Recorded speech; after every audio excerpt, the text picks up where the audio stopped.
ఈరోజు మనం ఒక చాలా ముఖ్యమైన విషయం గురించి మాట్లాడుకుందాం. మనందరికీ తెలుసు, హిందూ సాంప్రదాయంలో కార్తీక మాసం అంటే ఎంతో పవిత్రమైనదో. ఈ నెల అంతా శివుడికి మరియు విష్ణువుకి చాలా ఇష్టమైన నెల. అయితే ఈ 2025 సంవత్సరంలో నవంబర్ 20వ తేదీన ఒక ప్రత్యేకమైన రోజు రాబోతుంది. అదే కార్తీక అమావాస్య. సాధారణంగా అమావాస్య అంటే చాలామంది భయపడతారు లేదా ఏదో అశుభమని అనుకుంటారు. కానీ కార్తీక మాసంలో వచ్చే అమావాస్య మాత్రం చాలా పవర్ఫుల్గా ఉంటుంది. ఇది మన జీవితంలో ఉన్న కష్టాలను పోగొట్టుకోవడానికి దేవుడు ఇచ్చిన ఒక గొప్ప అవకాశం అని చెప్పవచ్చు. ఈ రోజున మనం చేసే చిన్న చిన్న పనులు మన తలరాతనే మార్చేస్తాయి అని పెద్దలు చెబుతూ ఉంటారు. ముఖ్యంగా ఎవరైతే ఆర్థిక ఇబ్బందులతో ఉంటే, ఫైనాన్షియల్ ప్రాబ్లమ్స్తో బాగా సతమతం అవుతున్నారో వారికి ఈరోజు ఒక గొప్ప వరం లాంటిది.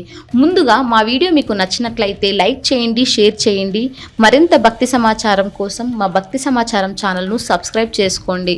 ఇది మన జీవితంలో ఉన్న కష్టాలను పోగొట్టుకోవడానికి దేవుడు ఇచ్చిన ఒక గొప్ప అవకాశమని చెప్పవచ్చు.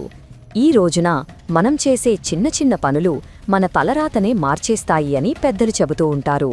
ముఖ్యంగా ఎవరైతే ఆర్థిక ఇబ్బందులతో అంటే ఫైనాన్షియల్ ప్రాబ్లమ్స్తో బాగా సతమతమవుతున్నారో వారికి ఈ రోజు ఒక వరం లాంటిది. అసలు ఈ కార్తీక అమావాస్య రోజు మనం ఏం చెయ్యాలి, ఉదయం నిద్ర లేచిన దగ్గర నుంచి రాత్రి పడుకునే వరకు ఎలాంటి పద్ధతులు పాటించాలి అనే విషయాలను మనమిప్పుడు చాలా వివరంగా పూర్తిగా తెలుసుకుందాం. ఇందులో మనం వాడుకునే వస్తువులు అన్నీ కూడా మన ఇంట్లో దొరికేదే. బయట నుంచి మనం వేల రూపాయలు ఖర్చు పెట్టి కొనాల్సిన అవసరం లేదు. చాలా సింపుల్గా మన ఇంట్లో ఉండే వాటితోనే మన దరిద్రాన్ని ఎలా వదిలించుకోవాలో ఇప్పుడు చూద్దాం.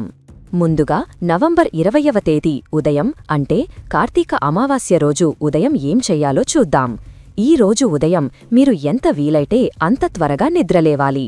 సూర్యుడు రాకముందే నిద్రలేచి తలస్నానం చెయ్యడం చాలా మంచిది.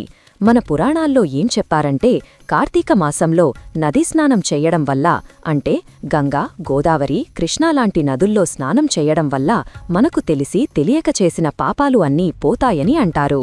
కానీ ఇప్పుడున్న రోజుల్లో మనమందరికీ నదుల దగ్గరికి వెళ్లి స్నానం చెయ్యడం కుదరకపోవచ్చు. సిటీల్లో ఉండేవాళ్లకు ఇది చాలా కష్టం.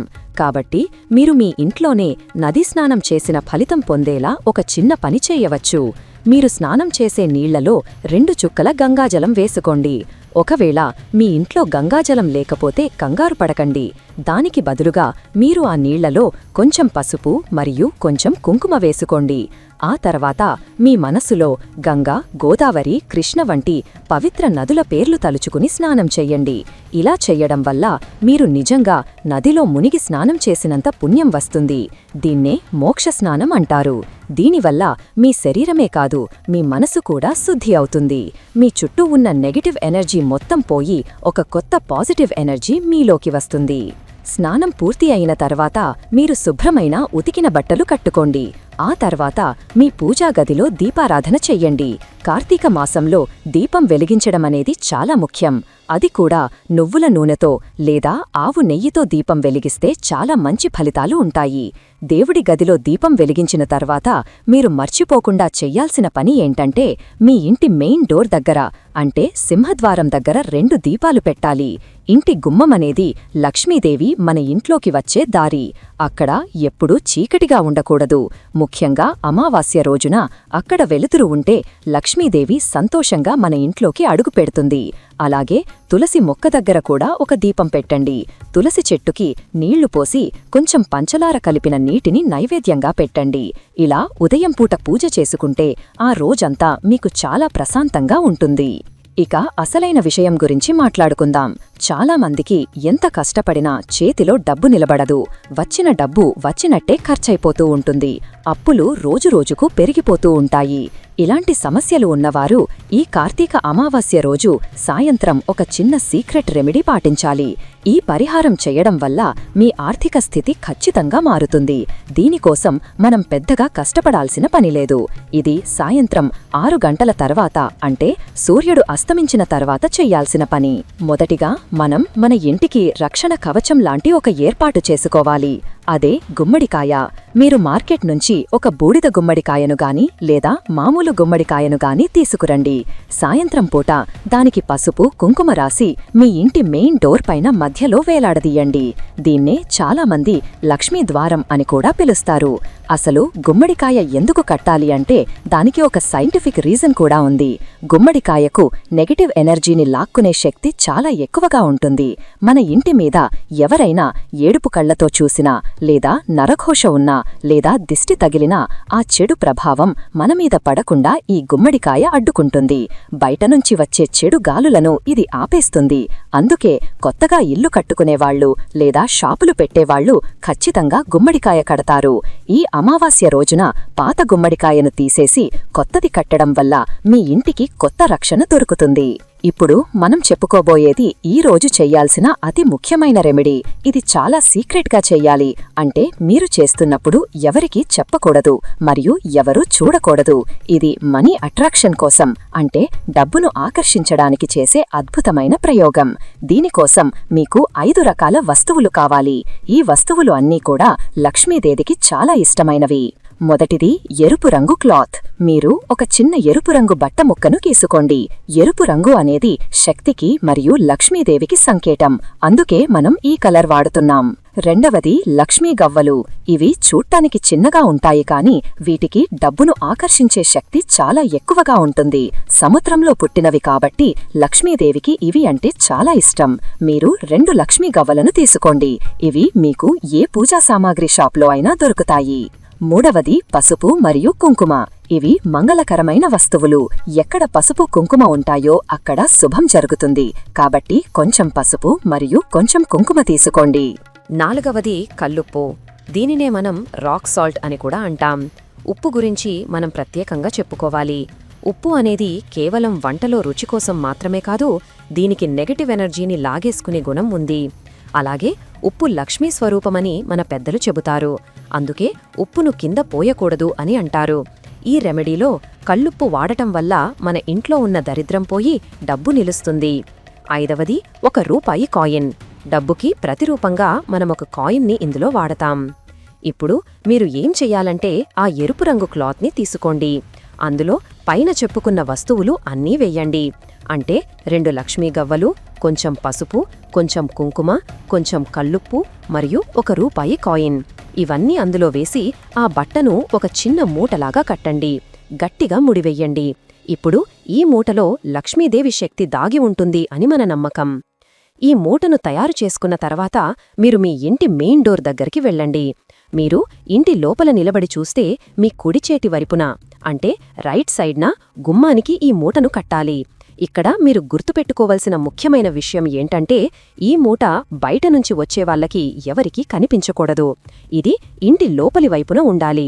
గోడ చాటున లేదా తలుపు వెనుక వైపున వచ్చేలా చూసుకోండి. దీన్ని సీక్రెట్గా ఉంచాలి. అప్పుడే దీని పవర్ బాగా పనిచేస్తుంది. ఇలా ఎరుపు రంగు మూటను మెయిన్ డోర్కి కట్టడం వల్ల ఏం జరుగుతుందంటే ఆ మూటలో ఉన్న వస్తువులకు ఉన్న పవర్ వల్ల బయట ఉన్న పాజిటివ్ ఎనర్జీ మరియు ధనలక్ష్మి మన ఇంట్లోకి ఆకర్షించబడతారు. దీన్నే లా ఆఫ్ అట్రాక్షన్ అని కూడా అనొచ్చు. మనం ఏదైతే బలంగా నమ్ముతామో అది జరుగుతుంది. ఉప్పు మరియు గవ్వలు కలిసి ఉండటం వల్ల అక్కడ ఒక అయస్కాంత క్షేత్రం లాంటిది ఏర్పడి డబ్బును మన వైపు లాగుతుంది అని ఒక నమ్మకం. దీనివల్ల అనవసరపు ఖర్చులు తగ్గుతాయి. ఇంట్లో ఎప్పుడూ గొడవలు లేకుండా శాంతిగా ఉంటుంది. ముఖ్యంగా అప్పుల బాధలు ఉన్నవారు త్వరగా ఆ అప్పులు తీర్చగలిగే మార్గాలు దొరుకుతాయి. అంటే అకస్మాత్తుగా డబ్బు రావటం గాని లేదా జాబ్లో ప్రమోషన్ రావటం గాని లేదా బిజినెస్లో లాభాలు రావటం గాని జరుగుతుంది. ఈ పరిహారం చేయడానికి మీకు అయ్యే ఖర్చు చాలా తక్కువ. మహా అయితే ఒక 10-20 రూపాయలవుతుంది అంతే. కానీ దీనివల్ల వచ్చే ఫలితం మాత్రం చాలా ఎక్కువగా ఉంటుంది. మనకు కావలసింది అల్లా నమ్మకం. దేవుడి మీద మరియు మనం చేసే పని మీద నమ్మకం ఉంటే ఎంత పెద్ద కష్టమైనా తీరిపోతుంది. నవంబర్ 20వ తేదీ 2025 కార్తీక అమావాస్య అనేది చాలా విశేషమైన రోజు కాబట్టి ఈ రోజున ఈ చిన్న ప్రయత్నం చేసి చూడండి. పోయేది ఏమీ లేదు కదా, కేవలం కొంచెం సమయం కేటాయిస్తే చాలు. అలాగే ఈరోజు సాయంత్రం తులసికోట దగ్గర దీపం పెట్టడం మాత్రం మర్చిపోకండి. తులసి మొక్క చుట్టూ 3 సార్లు ప్రదక్షిణం చెయ్యండి. మనసుకు నచ్చిన ఏదైనా దేవుడి స్తోత్రం చదువుకోండి. వీలైతే దగ్గర్లో ఉన్న గుడికి వెళ్లి శివుడిని లేదా విష్ణువుని దర్శనం చేసుకోండి. గుడిలో దీపం వెలిగించటం వల్ల కూడా మనకు చాలా పుణ్యం వస్తుంది. కార్తీక మాసంలో దీపదానం చేయటం వల్ల, అంటే మనం వెలిగించిన దీపాన్ని వేరే వాళ్ళకి దానంగా ఇవ్వటం లేదా గుడిలో ఎక్కువ దీపాలు వెలిగించటం వల్ల మన పితృదేవతలు, అంటే చనిపోయిన పెద్దలు శాంతిస్తారు. వాళ్ళ ఆశీస్సులు మనకు ఉంటాయి. పెద్దల ఆశీస్సులు ఉంటే మన వంశం అభివృద్ధి చెందుతుంది. పిల్లలు బాగా చదువుకుంటారు. ఇంట్లో అందరూ ఆరోగ్యంగా ఉంటారు. చివరగా ఒక మాట, మనం ఎన్ని పూజలు చేసినా, ఎన్ని పరిహారాలు చేసినా మన ప్రవర్తన కూడా ముఖ్యం. మనం మంచిగా ఉంటూ సాటివాళ్లకు సహాయం చేస్తూ ఇలాంటి దైవ కార్యాలు చేస్తే దేవుడి అనుగ్రహం త్వరగా కలుగుతుంది. ఈ కార్తీక అమావాస్య మీ అందరి జీవితాల్లో వెలుగులు నింపాలని, ఆర్థిక కష్టాలన్నీ తొలగిపోవాలని మనస్ఫూర్తిగా కోరుకుందాం. ఈ సింపుల్ రెమెడీని పాటించండి. మీ ఫ్రెండ్స్కి లేదా బంధువులకు కూడా చెప్పండి. వాళ్ళు కూడా బాగుపడతారు. అందరూ బాగుండాలి, అందులో మనం ఉండాలి. ఈ రెమెడీని కట్టేటప్పుడు మీరు ఎవరితోనూ మాట్లాడకండి. మౌనంగా మీ పని మీరు చేసుకోండి. ఆ తర్వాత చేతులు కాళ్ల కడుగుకుని దేవుడికి నమస్కారం చేసుకోండి. ఈ మూటను ఎన్ని రోజులు ఉంచాలి అనే సందేహం మీకు రావచ్చు. దీన్ని మీరు అలాగే ఉంచేయొచ్చు. మళ్ళీ ఏదైనా పండగ వచ్చినప్పుడు లేదా నెక్స్ట్ అమావాస్య వచ్చినప్పుడు పాతది తీసేసి నీళ్లలో వేసేసి కొత్తది కట్టుకోవచ్చు. లేదా 6 నెలలకు ఒకసారి మార్చినా పర్వాలేదు. ఆ వస్తువులు పాడైపోయేవి కావు కాబట్టి ఎక్కువ రోజులు ఉన్నా నష్టం లేదు. కాని పసుపు కుంకుమ రంగు మారుతున్నాయి అని అనిపిస్తే మాత్రం మార్చెయ్యండి. గుర్తుపెట్టుకోండి, నవంబర్ 20, 2025. ఈ డేట్ని మీ క్యాలెండర్లో మార్క్ చేసి పెట్టుకోండి. ఈ ఒక్కరోజు మీరు శ్రద్ధగా ఈ పనులు చేస్తే మీ లైఫ్ చేంజ్ అయ్యే అవకాశం ఉంది. డబ్బు సంపాదించడానికి మనం ఎన్నో కష్టాలు పడుతుంటాం, ఎంతో స్ట్రెస్ తీసుకుంటాం. వాటితో పాటు ఇలాంటి చిన్న చిన్న ఆధ్యాత్మిక చిట్కాలు పాటించటం వల్ల మనకు తెలియని ఒక పాజిటివ్ సపోర్ట్ దొరుకుతుంది. ఆ సపోర్ట్ వల్లే మనం లైఫ్లో సక్సెస్ అవుతాం. కాబట్టి అస్సలు నెగ్లెక్ట్ చెయ్యకుండా ఈ కార్తీక అమావాస్య రోజున గుమ్మడికాయ కట్టడం మరియు ఎరుపు రంగు మూట కట్టడం మాత్రం మర్చిపోవద్దు. ముఖ్యంగా స్త్రీలు ఈ పనిని చాలా భక్తి శ్రద్ధలతో చేస్తే లక్ష్మీదేవి కటాక్షం ఆ ఇంటి మీద ఎప్పుడూ ఉంటుంది. ఆడవాళ్లు ఇంటికి మహాలక్ష్మి లాంటి వాళ్ళు. వాళ్ళు సంతోషంగా ఉండి ఇలాంటి పూజలు చేస్తే ఆ ఇల్లు సుభిక్షంగా ఉంటుంది. కాబట్టి ఈ కార్తీక మాసం చివరి రోజున వచ్చే ఈ అద్భుతమైన అవకాశాన్ని ఎవరూ కూడా వదులుకోవద్దు. సర్వేజన సుఖినో భవంతు.